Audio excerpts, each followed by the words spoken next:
Welcome to Astrology Talk with me, Christina Rodenbeck from the Oxford Astrologer, and my dear friend and colleague, Sally Kirkman from sallykirkman.com. Hello, Sally. Hi, Christina. Good to be back. Yeah, we took a break this summer, didn't we? We did. For the first time in years. And we're coming back refreshed, revitalized, and I was going to say refurbished, but that would be a lie. Okay. But we're here. We're going to talk about the coming, oh my God, the packed season ahead, which is Libra season from the 22nd of September to the 22nd of October. Mm-hmm. But first, we also want to talk about a little bit of retrodiction, what's been happening, and a little bit about the actual sign of Libra, which seems to be so... You Librans, you rule at the moment. You are taking over. Taking over the world. So how is your summer of not podcasting been? Well, it was just a month, but it felt just a like month. It feels like longer. Feels like way longer, I have to say. Yeah. But anyway, no, it's good to be back. And yeah, I had a great summer on the whole. I've not really been away since we last spoke. I decided I like having July and August by the sea where I live. And it has been a summer, which is nice at times. It's, it has been a summer. But I have to say, I mean, the main thing for me was the crazy Mercury retrograde season. It's just bonkers for me this time. Nothing worked out. Things just weren't working out. You know, when you have a flow of, oh, yes, that's right, I'm free then. Yes, we can do that then. It was like just things crossed wires, things not falling into place. And in the end, I gave up. I just thought, oh, well, I'll try and sort things out once it, turns direct. And actually, I think it's only really while we're talking that things seem to be falling into place a little bit more. And there's some sense of order with Mercury back into Virgo. So that's been bonkers. That was the sort of big thing I noticed, really. How about you? How's your summer been? Well, my summer has been multiple short trips, actually, which I am blaming on Jupiter and Gemini, or thanking Jupiter and Gemini for. Yeah. So I went to Ireland, I went to France, I'm about to go to Italy. I've been buzzing around like a bee, and that's very nice. So Jupiter, and I think Jupiter and Gemini is encouraging sort of trips in general with people that I speak to, like little short excursions. So I've been doing a lot of that, a lot of talking, so that's really dominated. For me, the real huge thing was the Jupiter squaring Saturn, obviously, which was very tense, I thought, and interesting in August. And obviously that's not cleared. It's still in action, really, that Jupiter Saturn square, but it's just not as strong. And that's a really interestingly dynamic aspect in a mutable, two mutable signs, and it's very strong for me personally because I have that in my natal chart. Yeah, have that exact square, which is, it's an interesting one of like, be careful what you say, but also stand strong in your own identity, I guess. And we've had that, I mean, the, very interesting summer politically, especially in I was going to say, actually Britain as well, in the United States. Obviously, there was the Democratic Convention. That was really interesting. But I think we'll be talking more about that a little bit more just because of the Libra season that we're going into, right? Yeah, I mean, it always feels like it is a pivotal time, isn't it? When the sun moves into Libra, it's the equinox. We're starting a new season. It doesn't feel like just moving into a new month. It's a real shift and a change, and it's You know, I mean, for those of you who are looking at YouTube, I'm blooming freezing today. Autumn has come in the UK as we're recording this. So it really does feel like a change of season. Those summer temperatures have gone.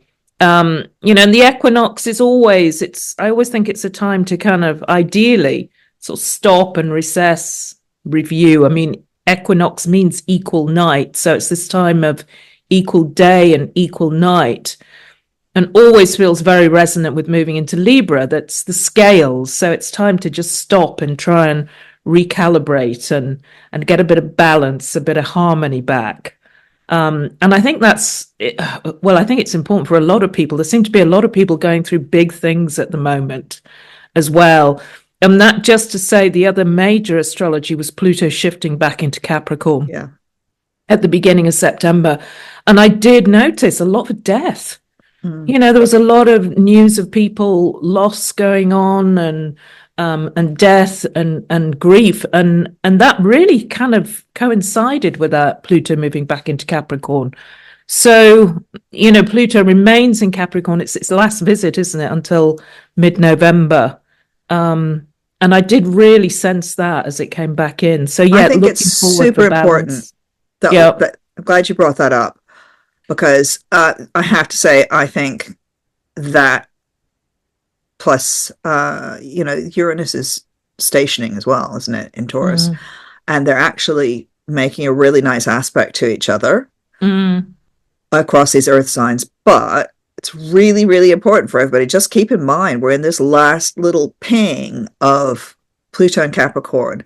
Also, one thing I wanted to mention with that is it really shows how the Western zodiac does actually work so well, because you could feel that move of Pluto back into Capricorn so powerfully.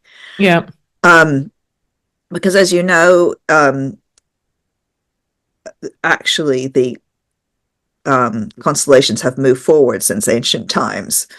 So when we talk about, so Western astrologers hang their astrology off the equinoxes and the solstices. That's how our astrology is structured around that. And it so works incredibly well.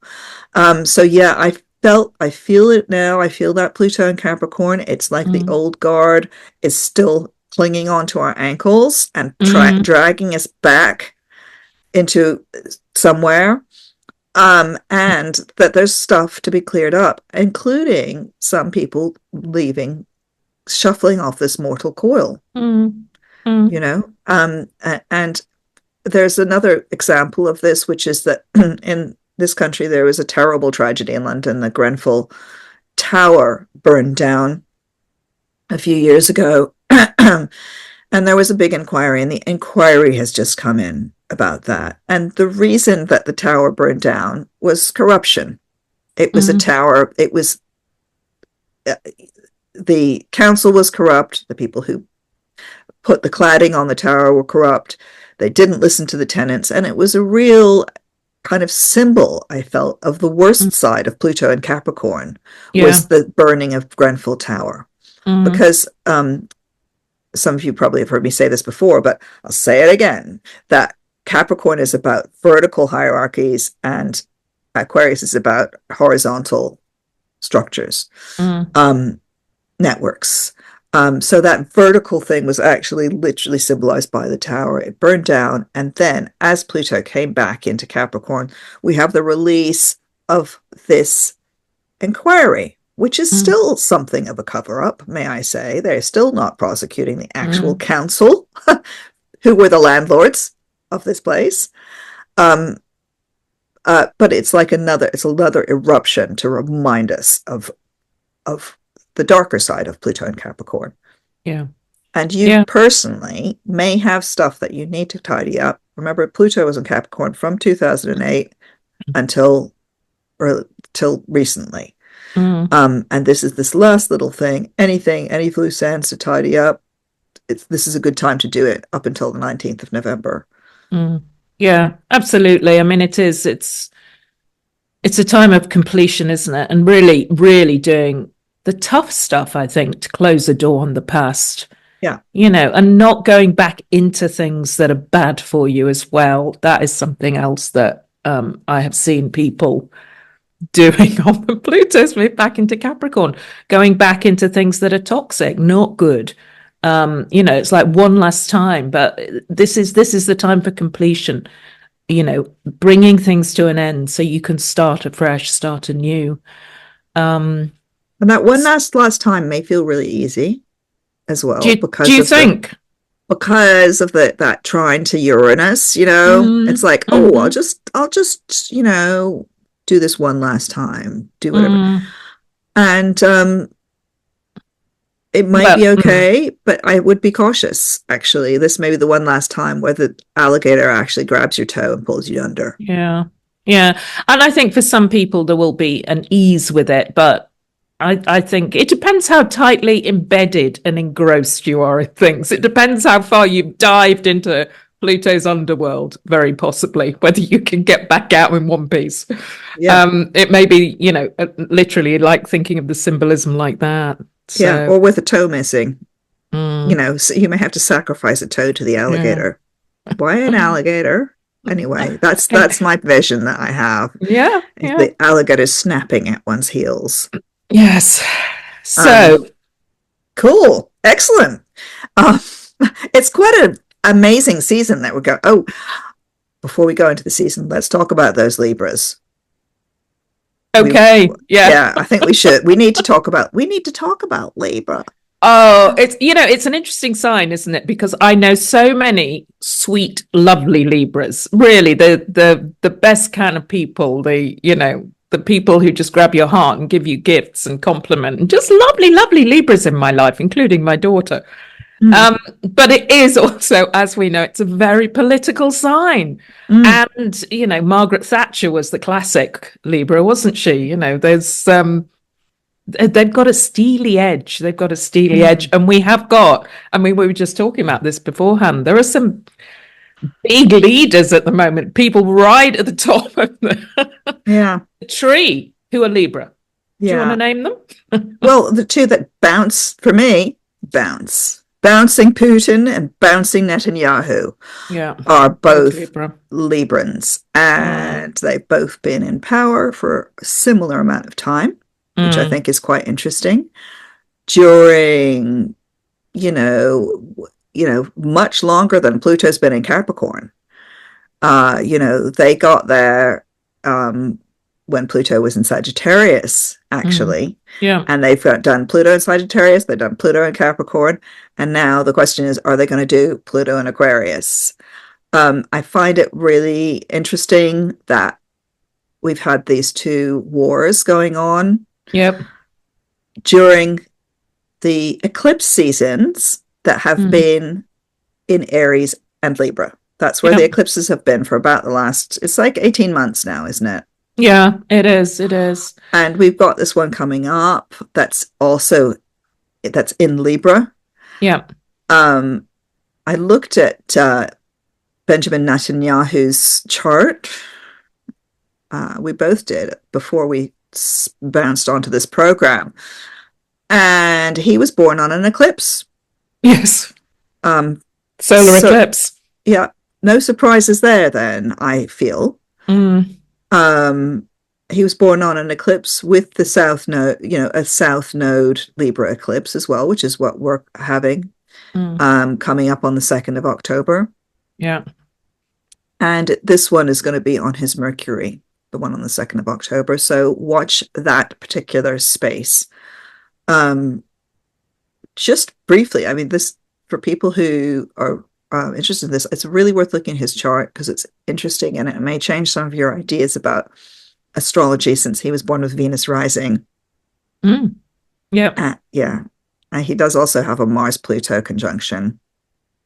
But the Venus rising is fascinating because Venus is not always, we like to associate it with peace. But in other cultures, it's not. Yeah, she was a warrior goddess, Venus, very often, wasn't she?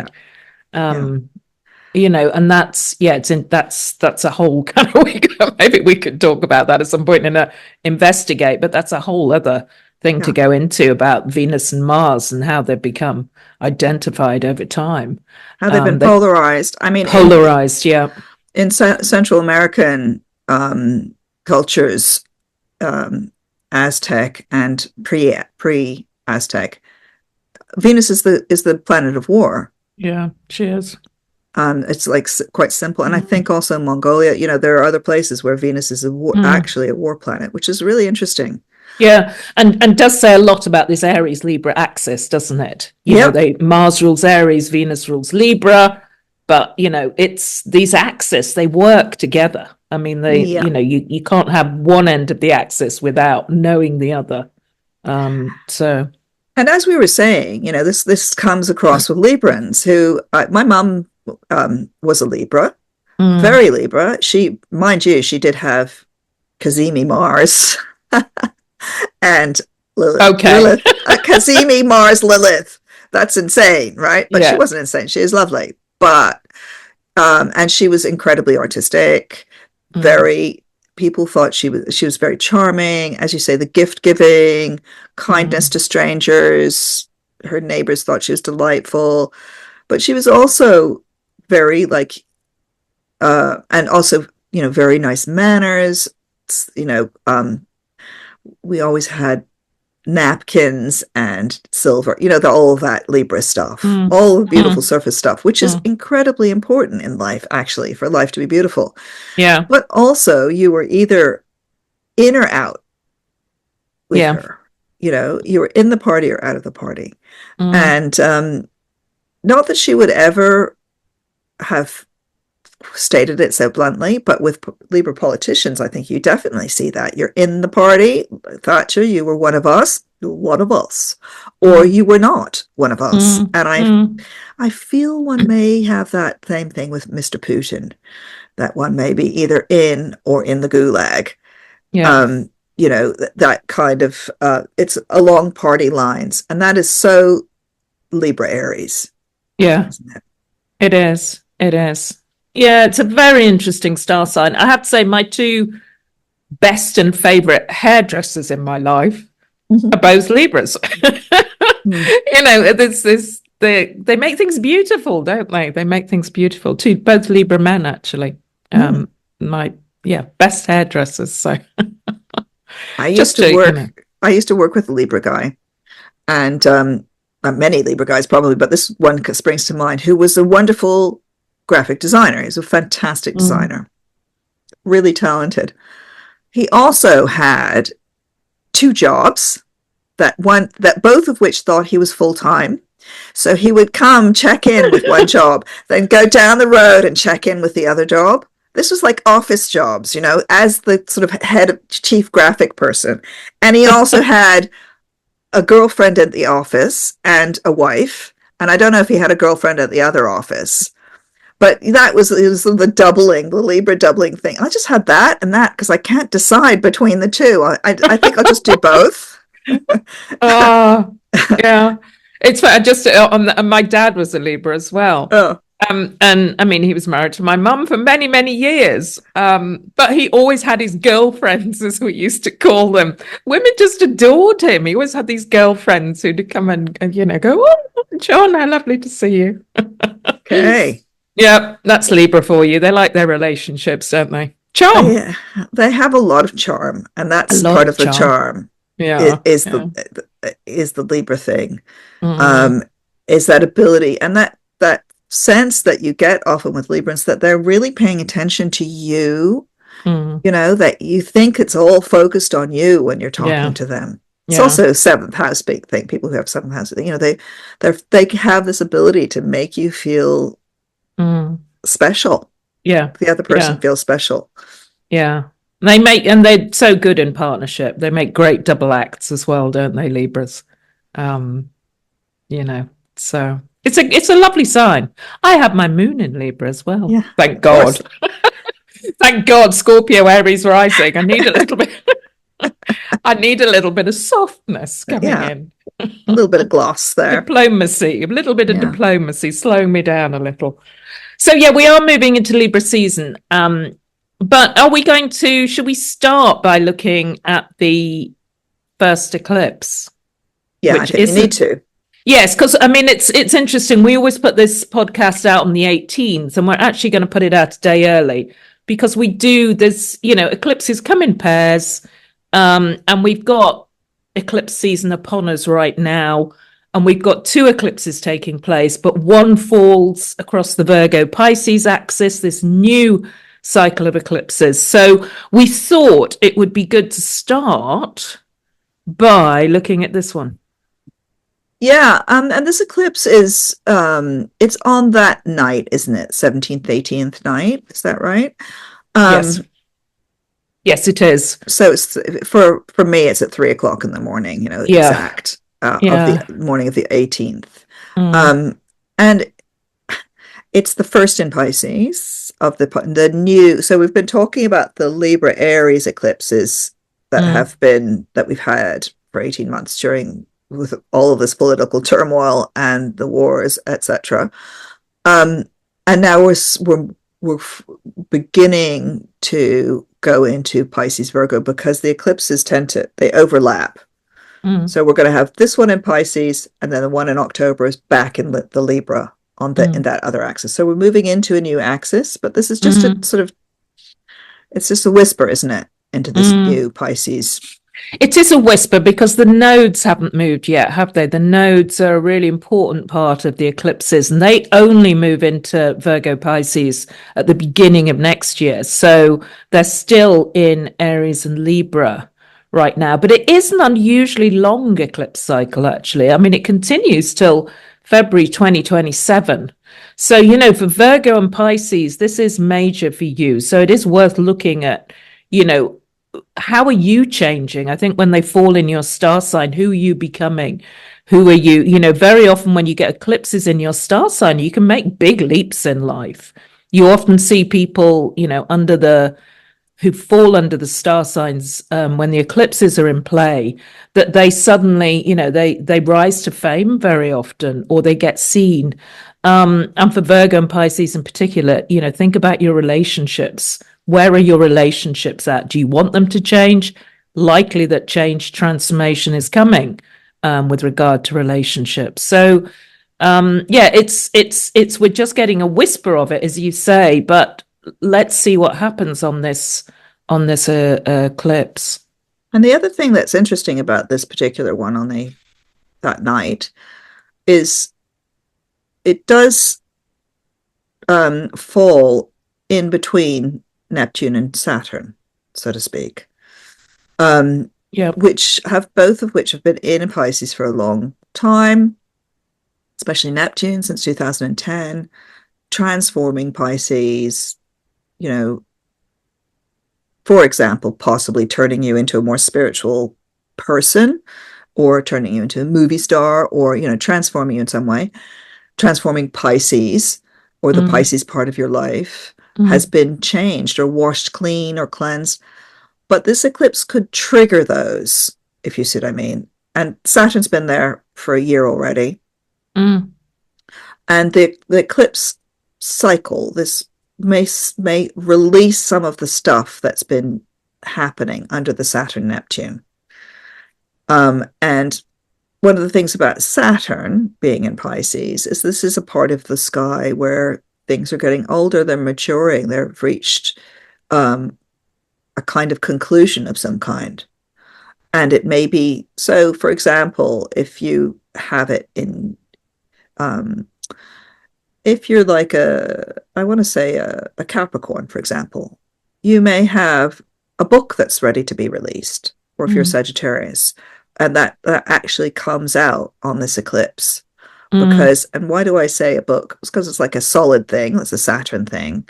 And it's to do with communications for Capricorn, something you have to communicate. I'm actually thinking, I just realized a friend of mine with Sagittarius rising has got a book coming out this September that's been coming for a very long time. It's something she's really been brewing for maybe 20 years. It's coming out. And that's really interesting, isn't it? Because, Virgo is Sagittarius's career sector, and Virgo is writing as well. So, Yeah. It brings I mean, a lunar eclipse is a full moon eclipse, so often things come to culmination or completion at them. For me personally, I talked about, I had the deaths of two friends taking place on that week leading up to Pluto's move into Capricorn. Both funerals are on this eclipse. One on the day of the eclipse and the one following. And the one following is the late, great Geoffrey Cornelius. I have to mention him. He was founder of the Company of Astrologers with Maggie Hyde. He was one of my first tutors. And actually, if it hadn't been for Geoffrey, I may not have had this career. I was thinking I may not, been talking on an astrology podcast, because he was such a huge inspiration. Sun Capricorn, and he's one of the friends I'll be honoring on this eclipse as well. So there's a sadness, there's a letting go because it's an ending, but it's still a full moon, which is a time, to celebrate. It's that cycle of life, death, rebirth, renewal. So yeah, I thought very poignant that, two funerals right on this eclipse. Mm-hmm. And I think it reflects this eclipse quite well because it's between Saturn and Neptune. And Saturn is the planet of endings. Yeah. And interesting, Geoffrey Cornelius is literally a Capricorn. And so Pluto goes back into Capricorn, and Capricorn is ruled by Saturn. So there you go. The eclipse is goodbye. But also, because it's Neptune, it's hello to the great infinity. Yeah. So it's the eclipse, the moon is moving from Saturn, the ending, towards Neptune, the infinity. Yeah. Or the mystery, or however you see it. Well, not however you see it. I can say for a Piscean Neptune, it is the mystery. Yeah. It is the infinity. It's not specific. It's not a specific numinous thing. So there's a kind of sacredness about this eclipse. And this axis, the Virgo Pisces axis that the eclipses are moving into, is a more sacred axis. We've been talking very much about the politics, about human beings, about the human world with the Aries Libra one. And we move into a really interesting axis, which is Pisces, which is a kind of otherworldly, I suppose, sign, and Virgo, which is a very earthy sign. So it's how do we connect earth and spirit? And that's the connection on this eclipse axis. And the eclipse is taking place in the world of the spirit. Yeah. Yeah, it's interesting what you say. And I agree with you completely. And I think, this shows you the importance of these oppositions as well, because Virgo can be a deeply, religious star sign, in the way that it's about, very often Virgos love ritual. They have that sense of ritual. So, that Pisces Virgo axis is, I agree, very much about ritual and devotion. Those are two words I would use for Virgo and Pisces as well. And the other thing that I think, how this plays out in the world, you've got to think about food and water.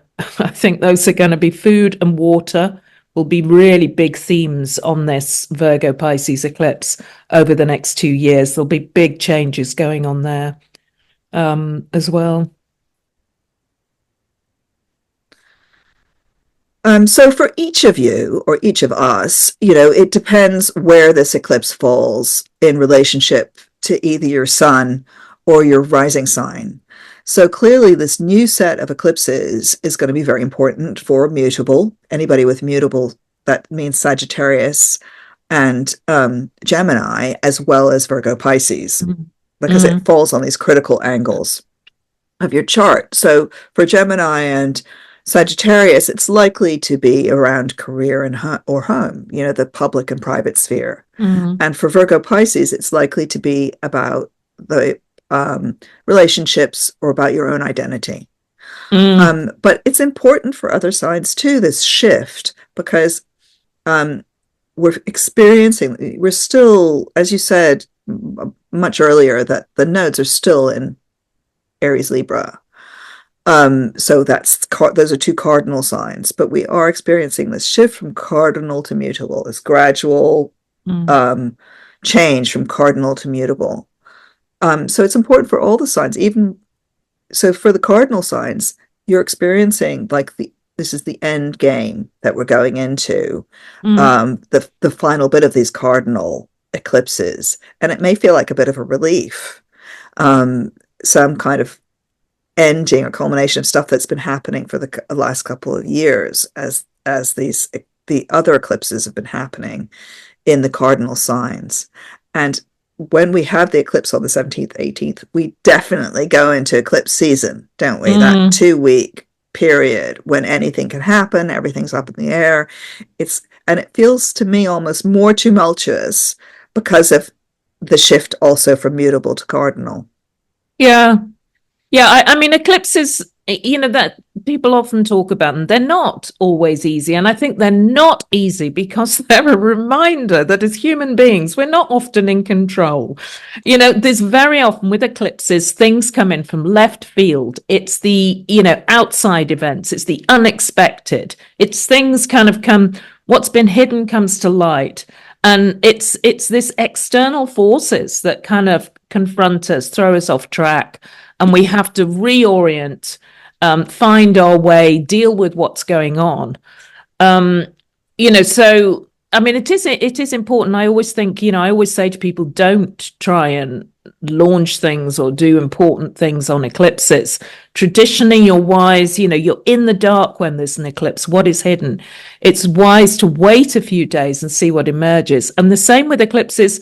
It's not always the best time to overreact. And this one in particular with Moon Neptune, there could be a lot of emotion, but it's probably best to deal with what's going on personally and then decide what next as well. So, they're often, you do often hear of things kind of coming in on the eclipses, which is why we wanted to, look at both in this podcast, didn't we?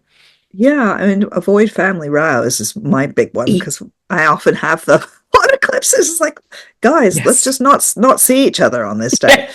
Um, Let's yeah, quiet. quiet. No talking.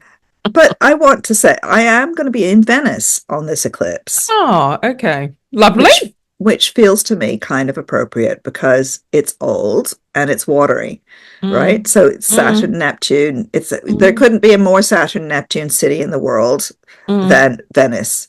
So I'll be there being, I don't know, if you hear about someone falling into a canal and disappearing into the lagoon at Venice, that'll probably be me.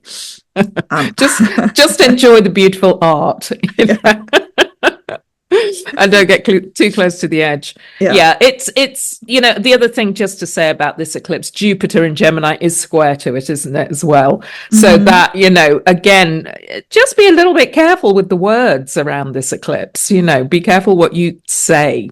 Because Jupiter, it's quite overblown. There's a lot of emotion, I think, during this eclipse. Yeah. And Mm. in the eclipse, during this eclipse season, we also have the equinox, don't we? Yeah, we do. I'm going to close this one. We do. Which is interesting, isn't it? Because so not only do we have that shift from um, of the nodes coming up, of the eclipses coming up, we also have literally the shift in season. Yeah. Yeah. Yeah. The sun moves 22nd of September. So it's twixt eclipses, isn't it? When we've got the suns move into Libra, starting this new season, and Mercury not far behind. I mean, the sun and Mercury make a Cazimi conjunction in Libra at the end of September on the 30th. So, the sun's moving into Libra and Mercury, the communication planet's moving into Libra. So there is some diplomacy needed, particularly maybe what's gone on at the eclipse. You need to sort things out, work things out, negotiate, mediate, do the Libra things as we move into this Libra season. And as we're moving into the Libra season, of course, Libra's own ruler is moving out of Libra, Yeah. is going into Scorpio, which is quite interesting as well. So, you know, things are it's a mixed review, isn't it? Mm. Um, There's a Mm, lot of power in Libra at the moment because, there are asteroids in Libra. The Juno is in Libra right now, which is the sort of queen asteroid. It's mm, and Lilith is in Libra for 9 months. And the South Node is in Libra. So there's this mm, power in Libra. This Libra is coming out. And I think that the kind of rise of Kamala Harris to, I want to say, the throne of the mm, Democratic Party has mm. been part of this powerful Libra energy that's Yeah. being released through the South Node. So also see what happens with the Democrats around the both the equinox as the sun moves into Libra and we get more light shining on that, and then we have the eclipse, the Mm. second eclipse on the 2nd of October. Shall I put that chart up now?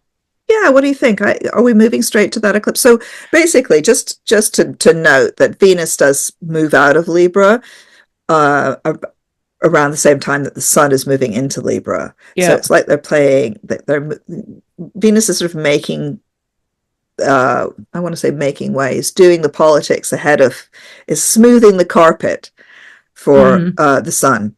mm. It's laying out the Yeah. red carpet. Yeah. And Venus in Scorpio is an interesting one, isn't it? Yeah, I often, I I think often, so. I often think there's a theme of love and death around Venus and Scorpio. Um, I'm not quite sure what that means, but she says, It means you're reading a Russian novel. I have Venus in Scorpio. Um, yeah, and there was I know where I was going with this because, and I can't remember the name now. This is slightly waffly, but someone did a beautiful exhibition of, I think it was actually corpses, maybe with jewels in their eyes and bejeweled. And I always think of that when I think of Venus and Scorpio, kind of. Well, so beauty and death, maybe as well. Um, Um, nice. Are yeah. you thinking of those sort of I want to say, those saints and skulls that they had, those Catholic. I have a book of these things, Okay. actually. I Okay. will get it out and I will Yeah. post a picture of Mm. what you're talking about. I think, It's all very, I mean, I am a Scorpio, so it's all very Scorpionic, and that's yeah, really for next podcast. So, but Venus is in Scorpio, isn't she? She's got power. She's got power and might, and she's doing stuff behind the scenes, Venus and Scorpio as well. Um, she's a sexy Venus there. I always think it's Venus in the underworld, which Oh is yeah. Persephone as queen of the underworld, Yeah. right? Mm, Um, and that sort of fits with your image of a jeweled skull, mm, right? yes. Yeah. Um, Yeah. so that's what Venus is up to now. And it's helpful for Scorpios and pretty nice for Taurians, Yeah. actually, as Venus goes into Scorpio. Your relationships get for Taurians, get a nice, they get some help. They're more loving. Mm, Their communications with partners become more smooth as Venus goes into Scorpio for Taurians. And Taurus has this intense Uranian thing going on right now. It's mm, got that Uranus standing still in Taurus. It's still kind of stationing, isn't it? yeah. It's gone retrograde, but it's still very intense. Yeah. That Taurian, a lot of Taurians, and I can think of two actually instantly in my own family, are having they're changing. They're changing career.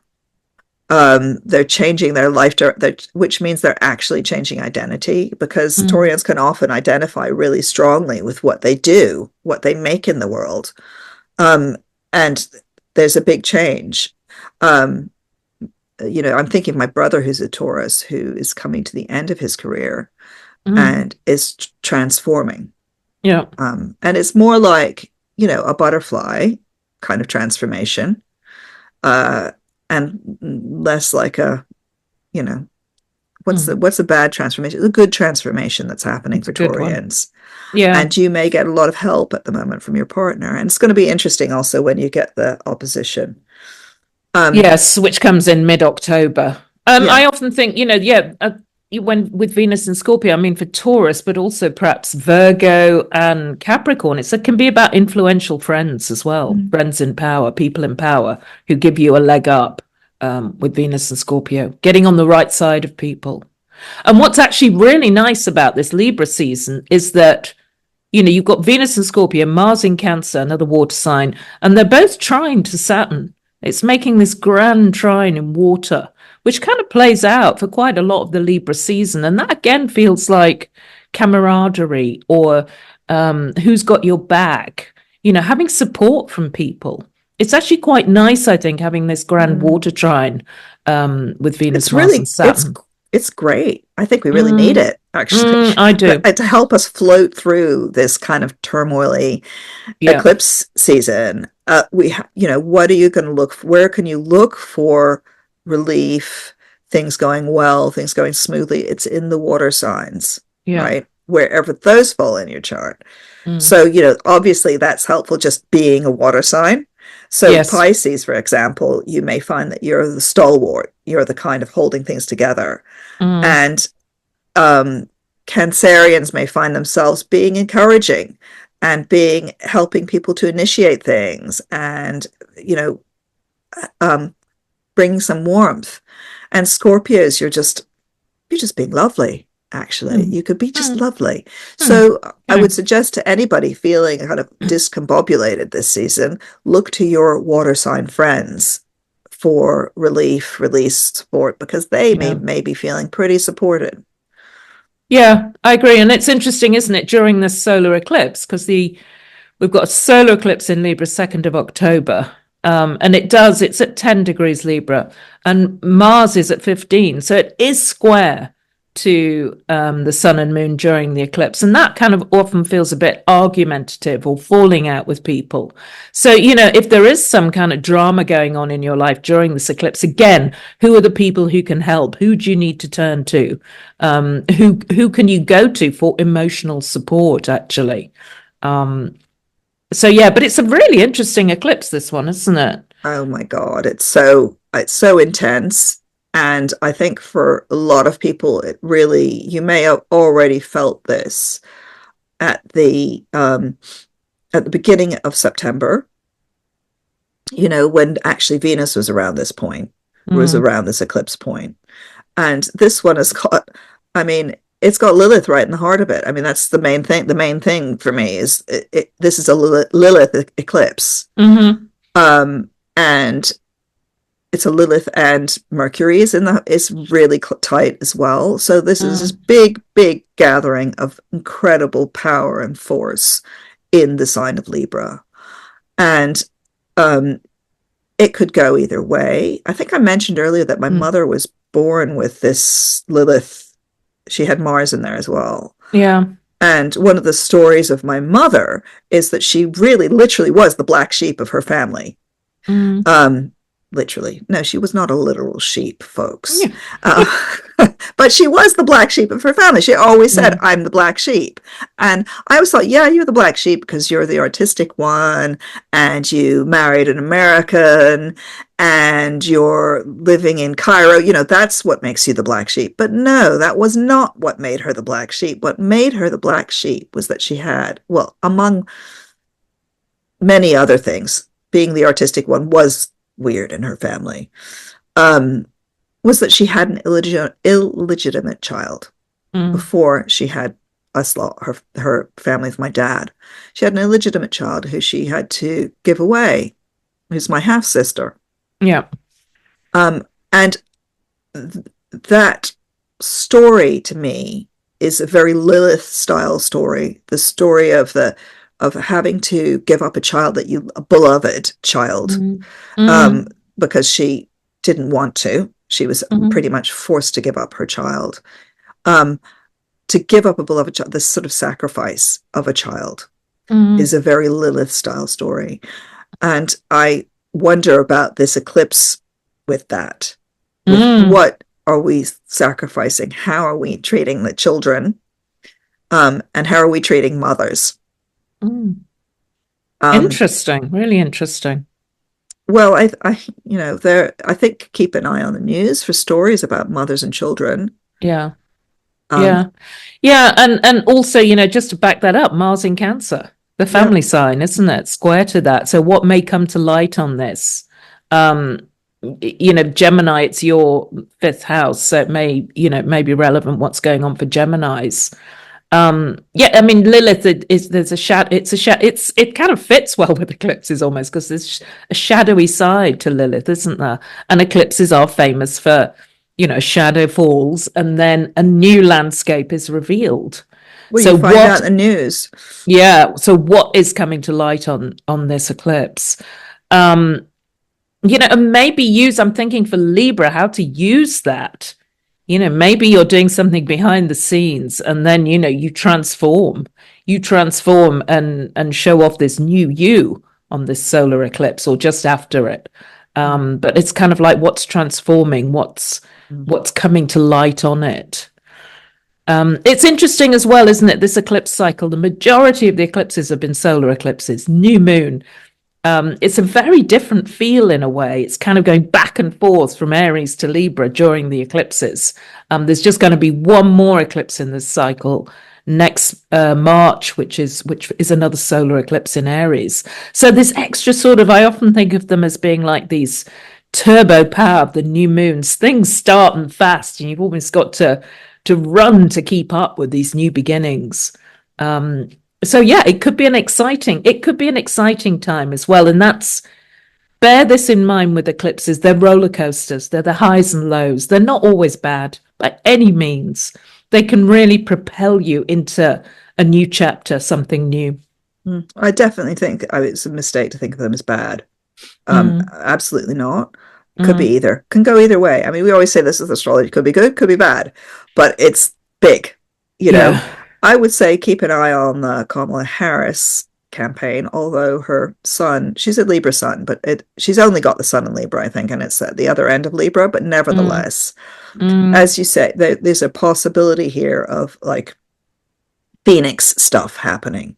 mm, Um, and also keep an eye on those other two that we mentioned, both Putin and Benjamin Netanyahu, just to see what's coming out of their mouths. In the case of Netanyahu, the eclipse is right on his Mercury.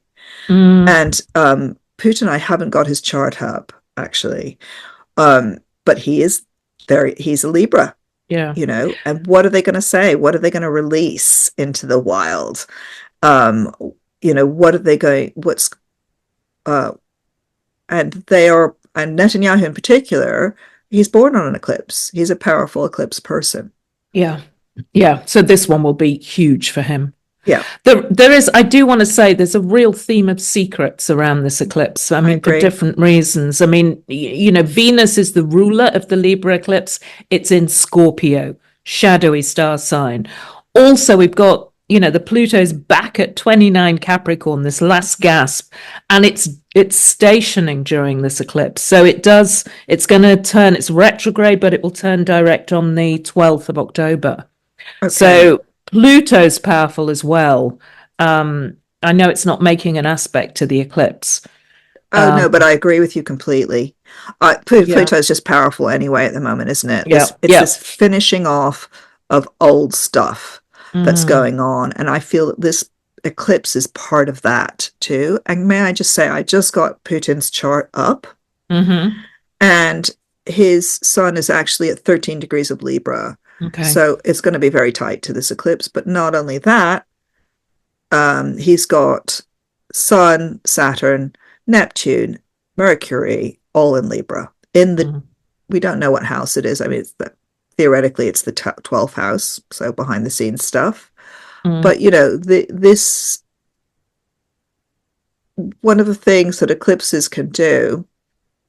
The eclipse season, as you were saying, most of this was in Aries. Most of these eclipses have been in Aries, mm, which is a sign of war, and it's a projection outwards. That mm, this is, that's the axis. You're projecting something outwards, and he's projected this war out into the world. So it'll be interesting if it comes to see what happens on the 2nd of October, mm. um, to specifically to do with the war in Ukraine. Yeah, yeah, yeah. It's power. There's a lot of powers here, isn't there? A Mm. real lot of power. And it's a south node eclipse as well, isn't it? Because we have still got the nodes in Aries Libra, and the south node is conjunct the sun and moon as well. It's only 4 degrees apart. So the south node is very often what's being released. What are you letting go of? What's falling away?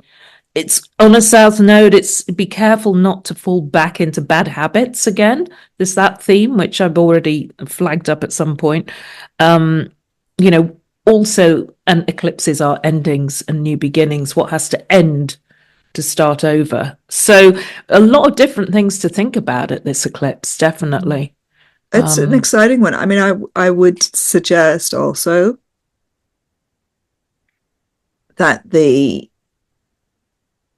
it's kind of a tricky sort of thought, but basically the South Node and the North Node are coming into a very good relationship with where Pluto will be from November when it goes back into Aquarius, right?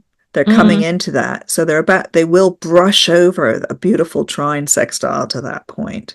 So it's like we're sweeping away the past, a path into the future.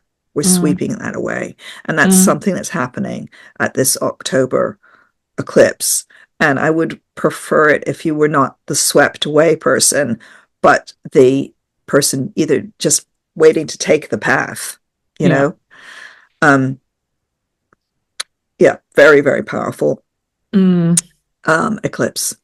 Even though I think it's only visible from like Ecuador or something. It's not like all over the shop in the way that some eclipses are, but it is well, and that's interesting too, isn't it? It's not we can't actually see it. Or not many people will see it. So again, there's this in the theme of invisibility. Or secrets coming to light on it, maybe. Or secrets being hidden. Don't you think that that's like pushed underground? Pushed underground. It's like, okay, well, we're not dealing with that. We're burying the. And to get really explicit, we're burying the bodies. Burying the bodies. And just to add to this theme, Jupiter turns retrograde on the 9th. Yeah, on the 9th in Gemini. So, you know, Jupiter's often the truth, isn't it? It's a planet to do with the truth. And that's turning retrograde in Gemini, which is kind of, I don't know, words and paperwork or something. But what's being hidden is the big theme playing out this month, definitely. Yeah. And would you advise, you know, if you have secrets, people, that you want to keep, I think this is it's possible to keep them, right? I mean, I'm just also thinking of secret affairs because it's Libra. You know, secret relationships. These may be taking up a lot of energy, essentially, around this eclipse. I don't necessarily think that they'll be revealed. But just note that a secret relationship for certain people, especially, I think, maybe Aries and Scorpio as well. Scorpio. Yep. And even Gemini, you know, the secret love affairs. Well, you know, I'm a Scorpio. Never reveal your secrets. That's don't. Just don't do it. It benefits no one, right? Keep them private. That's you know, Scorpio law. Who gains from that? All that Aquarian openness. Oh, I don't know. You know, but in this case, I think keep those secrets buried. I think you know, for me, part of this eclipse on a more personal level looks like secret affairs. Yeah, it does. It does. Or something from the past coming to light that you didn't know about. So listen, I'm just thinking, because we've got another chart to look at, haven't we? And I think we should, just thinking about the time, I think we should probably take a look at the full moon as well. Because we did the eclipse, it's quite busy It's very, very busy, isn't it? So 17th of October, we've got the full moon, and I will be sharing the screen now. Yeah, yes. And this full moon, it's, you know, it's an Aries. It's an Aries full moon, and it doesn't exactly mark the end of that eclipse season.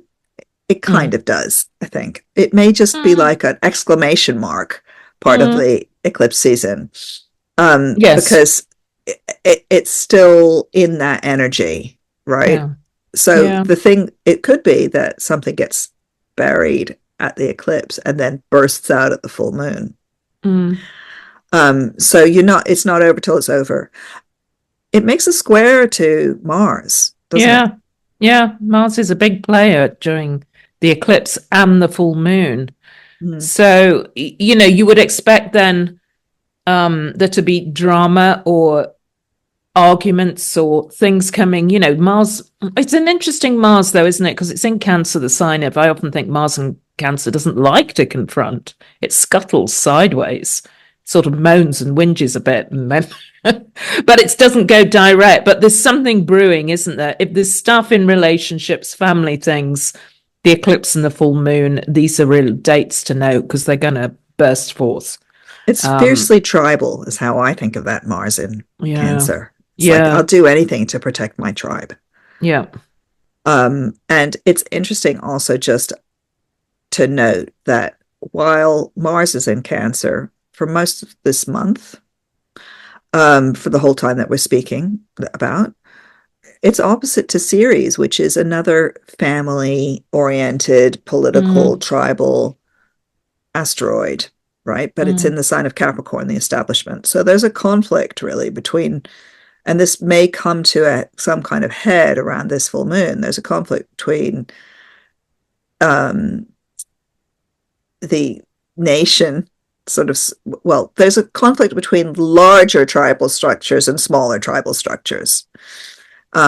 So that's quite interesting to know. I would be, again, cautious on this full moon about getting into confrontations. absolutely. I mean, it's actually looking at it. It is a grand cross in Yeah, cardinal signs because Pluto at 29 Capricorn is in the mix. It's in the absolutely. mix. It's in a wide opposition to the Mars, but it's Not that square. wide. It's not, and it's square the Sun and Moon at 24. So, that is confrontation, this full moon. It's fighting, it's confrontation. Back to the American election, that's going to get very nasty Yeah. Mm, at this point. mm, The gloves are going to be really off. I dread to think what's happening in the other actual conflicts going on around the world, what that means. mm. Um, Also, the other thing that is involved with this, gosh, we're going a bit dark, aren't we? But I have to add that the other thing involved with this full moon is Chiron, Yep. which is about a sacrifice, and Chiron makes is being squared exactly by Mars. It's triggered Mm. by the full moon. So watch out for conflict at this point, Yeah. especially if you happen to be a cardinal sign that is Capricorn, Aries, Cancer, Libra. You may be pulled into something. Mm. And again, who would we turn to relieve and release this grand cross, Sally? Who do you Mm. think is helpful Well, here? I mean, the nice, if those of you who are looking at this, you've got Uranus at 26 Taurus, you've got Neptune at 27 Pisces, you've got Venus at 29 Scorpio. There's a lot of planets at similar degrees at the moment. So, and Jupiter at 21 Gemini, actually. It's crazy, but that means there is support there. I mean, it means that there is going to be support there. And it does feel like a bit taking sides and finding who's on your side and, who can support you, who can give you emotional support. Um, Yeah, I mean, I think that one of the places that I see a kind of sort of, I want to say, a basket of support is that although there are two planets that are really pulled into this Grand Cross, which are Mars and Pluto. These are planets of war, and they are planets of conflict, and that's just a fact, right? an astrological fact. Other people might just say it's the red planet and the little beady one out in deep outer space, but we think that they are planets of war. So who's making nice aspects to those, right? Well, actually, Neptune makes pretty good aspects, and so does Uranus. So you've got these other outer planets that are saying, hey, wait a second, let's find a way that's in between, right? And so that's your Pisces people, your Taurian people. And both of those are about maybe thinking about things in a different way, having a different approach. And for me, Neptune in Pisces is very much the way of peace. It's how to go forward in a peaceful way. And while those two opposite things are fighting and arguing, there may be some moves for peace from other directions. And the Uranus and Taurus is really practical in a way. It's like, right, we have to have a practical solution that's different from what we thought we were going to do before. Yeah, and innovative ideas as well, I would suggest. Get innovative. And see that's what's possible. Also making an opposition to Venus at this point in Scorpio, which is not necessarily bad. I think that Uranus-Venus opposition, it's actually really sexy on one level, right? It's like an awakening of something, but it's an awakening to possibilities that may have been hidden, or an awakening to where the money's coming from. Yeah. And also, I think it's this full moon, it's really important to think about yourself, your own individual action. That moon in Aries, conjunct Chiron, can you be the healer? Can you be the person who transforms? The individual, the act of the individual feels super strong and important during this full moon. So I don't think it's a time for hiding away or avoiding what's going on, but seeing what you can do as an individual to make a difference, to bring something new to the mix. So there's a lot of power and energy around this full moon again. We're moving into quite an exciting season, aren't we, really? But stay firm, stay strong, and think about yourself as well in a good way. I would also say be focused on what's actually on the possible, yeah, rather than the arguments around things. I notice, one of the things that's really striking to me about this full moon is that it's got Chiron on one side and the asteroid Hygeia on the other side. These are both healers. So it's like, how are we going to heal these wounds? And as you say, it's an individual thing, but the individual person has impact, don't they? Yeah, definitely. You personally can have a small impact, but an impact. I'd also say be careful of cuts on this full moon, literally. Of sharp objects cutting yourself, especially in the kitchen. Take care. Be cautious too. Be cautious. But there's a lot of, for Aries in particular, maybe as an Aries, you're the one stepping in to help. Interestingly, I was talking to a client yesterday who is a community activist, Aries. She's got a lot of stuff coming up this month. Aries people are needed. They're needed right now. Yeah. Aries people are brave. What have they got? They've got this bravery and this ability to actually push forward and be focused and keep their eyes on what's necessary. And what's necessary right now is that healing thing and not the wounding. Be the healer. The other thing about just this full moon is just that there's also Sun makes a conjunction with Juno, which is interesting. That those two very regal planets are opposing the moon. So it's like the royals versus the more, the hoi polloi.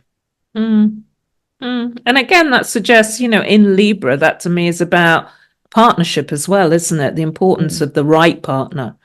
Partnering up with people with the Sun, Juno in Libra. And just as one sort of a sort of top note on this is that Jupiter makes really good aspects to this Yeah. full moon, and Jupiter is in Gemini.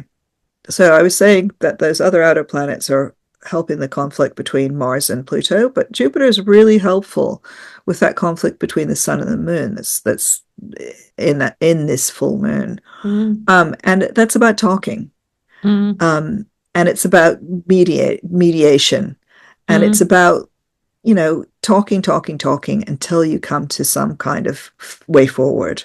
Yeah. So it is a really big talking shop at this full moon. Don't stop talking. Yeah.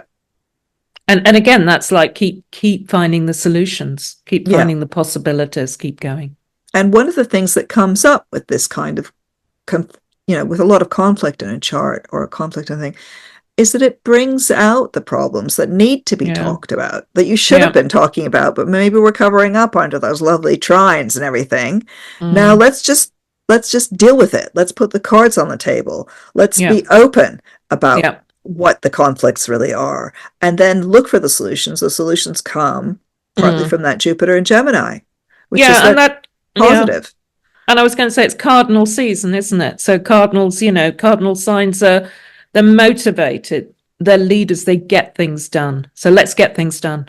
And I think we need to wrap up there, because we've been Jupiter Gemini quite a lot, talking quite a lot. It's, good Lord, it's an exciting season. So let us know how you get on, and we'll be back in Scorpio season. See you later. See you next month. See you then. Yeah, take care. Bye. Bye.